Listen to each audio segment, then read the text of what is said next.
Praise the lord. ప్రభువైన యేసు క్రీస్తు నామంలో మీ అందరికీ ఉదయకాలపు శుభాలు తెలియజేయుచున్నాను.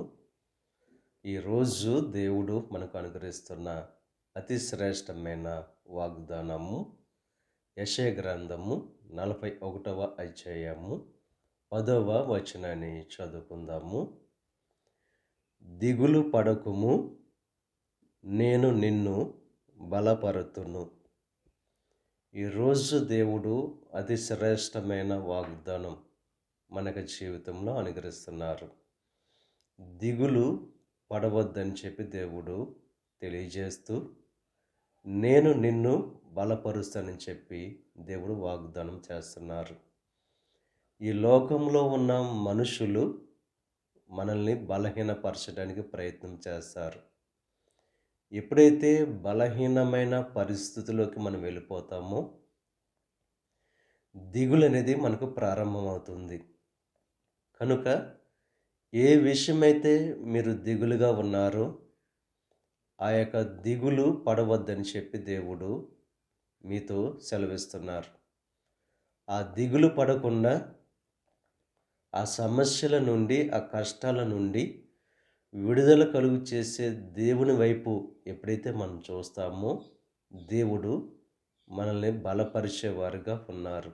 ఇక ఉదయకాల సమయంలో ఆ దిగుల నుండి విడుదల కలుగు చేసే దేవుడి మీద విశ్వాసంతో, నమ్మకంతో ప్రార్థన చేసి ఆ దిగుల నుండి విడుదల పొందుకోవలసిందిగా ప్రభు పేరట మిమ్మల్ని కోరుచున్నాను. దేవుడు మిమ్మల్ని దీవించి మీ ప్రతి దిగులు నుండి విడుదల కలుగు చేసి దేవుడు మిమ్మల్ని బలపరచును గాక.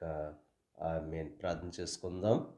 పరిశుద్ధుడా, మహోన్నతుడా, సర్వశక్తిమంతుడైన యేసయ్య, ఈ ఉదయకాల సమయంలో అనుగ్రహించిన అతి శ్రేష్టమైన వాగ్దానాన్ని బట్టి నీకు స్తుతులు చెల్లిస్తున్నాం దేవా. దిగులు పడకము, నేను నిన్ను బలపరుస్తానని చెప్పి వాగ్దానం చేసావు. మమ్మల్ని బలపరిచే దేవుడవు. మా సమస్యల నుండి, మా కష్టాల నుండి విడుదల పొందుకునే సామర్థ్యాన్ని అనుగ్రహించే దేవుడవు నీవే. ఉదయకాల సమయంలో నీకు దేవుని బిడ్డలు ఎటువంటి దిగులతో ఉన్నారో వారి యొక్క దిగుల నుండి విడుదల కలుగు చేసి సంతోషాన్ని, ఆనందాన్ని కలుగు చేయండి. ఈ ప్రార్థనలో ఏకీభవిస్తున్న ప్రతి ఒక్కరిని దీవించండి, ఆశీర్వదించండి. వారి రాకపోకల్లో నీకు సహాయం అనుగ్రహించండి. వారు ఈరోజు తలపెట్టిన ప్రతి కార్యాన్ని సఫలం చేయండి.